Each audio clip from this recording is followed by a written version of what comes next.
धुळे जिल्ह्यातील पिंपळनेर इथं प्रसूतीसाठी दाखल झालेल्या 21 वर्षीय विवाहितेचा उपचारादरम्यान मृत्यू झाल्यानं तणावाचं वातावरण निर्माण झाले। डॉक्टरांच्या निष्काळजीपणामुळे मृत्यू झाल्याचा आरोप करत नातेवाईकांनी रुग्णालयासमोर आंदोलन करत रास्ता रोको केलाय। देगाव येथील पूनम सोनू अहिरे यांना प्रसूतीसाठी पिंपळनेर इथं तावडे हॉस्पिटलमध्ये दाखल केलं होतं।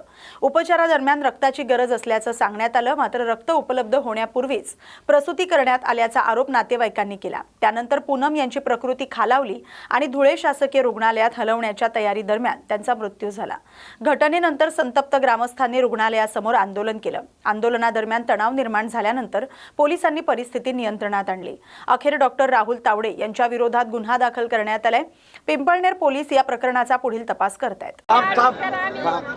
तावडेकडे ऍडमिट करा, तू काय सांगे म्हणे नॉर्मल होऊन जाईल, रक्त पण देऊन देणार म्हणे। मग रक्त लावा म्हणजे डिलिव्हरी पहिले केली त्यांनी, रक्त नाही लावला।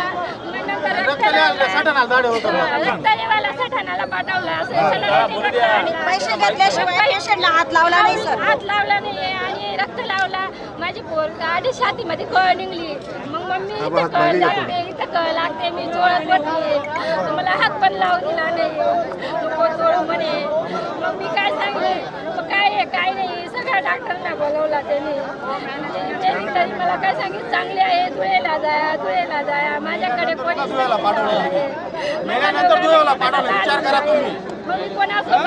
नाही।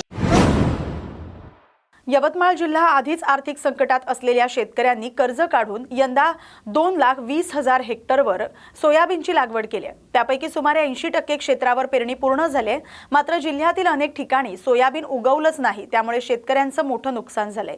या प्रकरणी कृषी विभागाकडे 832 तक्रारी दाखल झाल्यात, त्यापैकी 485 तक्रारींची पाहणी पूर्ण झाली।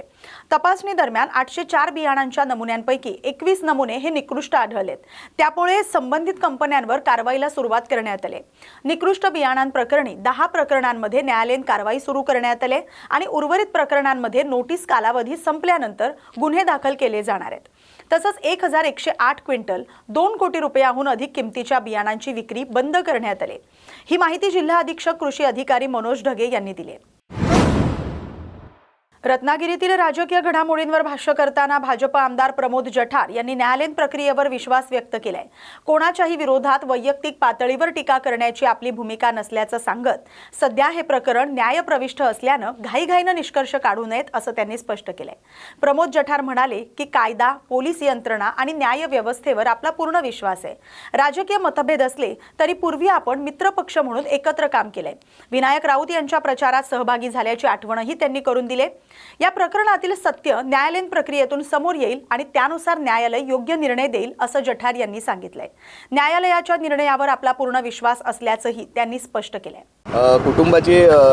कुटुंबामध्ये 9 लोकांवरती गुन्हा दाखल केलेला आहे आणि त्यांची जी पोलीस यंत्रणा आहे ती पण काढून घेतलेली आहे। याकडे कशा प्रकारे बघता? बघा, मी कधीही कोणाच्या माणसाच्या कमरेखाली वार करत नाही, कोणाच्याही खाजगी याच्यात जात नाही। जर अशा प्रकारचा मी पण बघतोय तुमच्या माध्यमातून, जर अशा प्रकारचं काही चुकीचं केलं असेल तर पोलीस यंत्रणा, न्यायालय त्याच्यासाठी सक्षम आहेत, जे काय त्यांच्यावर। पण आम्ही कधी ना काळी आम्ही सगळे एका ठिकाणी मित्रपक्षामध्ये होतो। मी 2 वेळा त्यांना खासदार म्हणून निवडून आणले, बाळा मी आणले। त्यावेळेला विनायक राऊतांना अरे उद्धव ठाकरे सांगत होते प्रमोद तू उभा राहा, विनायक राऊतांना तिकीट देत नव्हते, मला देत होते, पण मी सांगितलं मी पक्ष सोडणार नाही, म्हणून विनायक राऊतांना तिकीट मिळाली।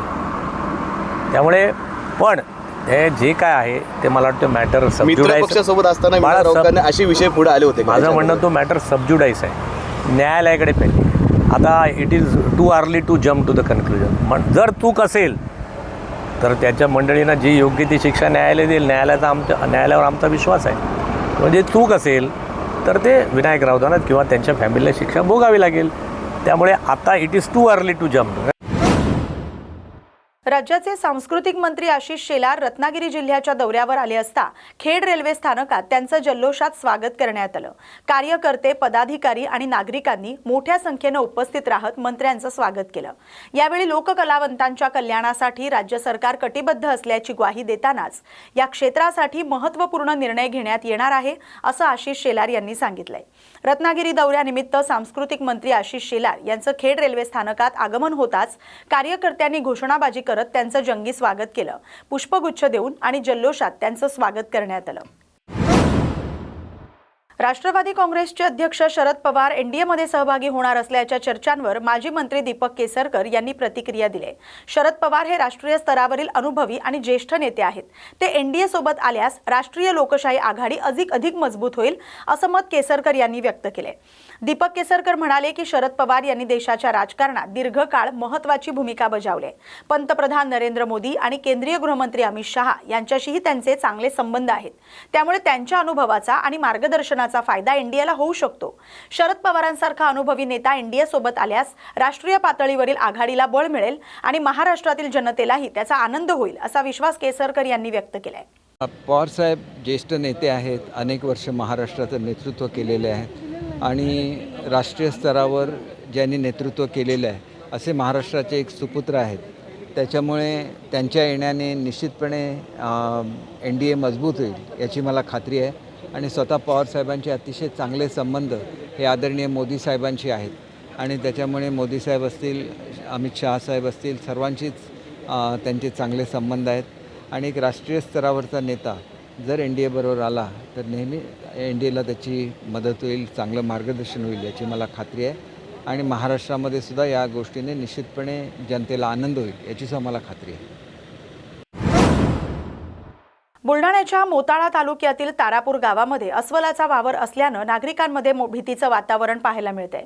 वन विभागाकडे अशी तक्रार प्राप्त झाल्यानं वन विभागाच्या वरिष्ठ अधिकाऱ्यांच्या मार्गदर्शनाखाली रेस्क्यू पथकाकडून गावामध्ये पिंजरा लावण्यात आला होता.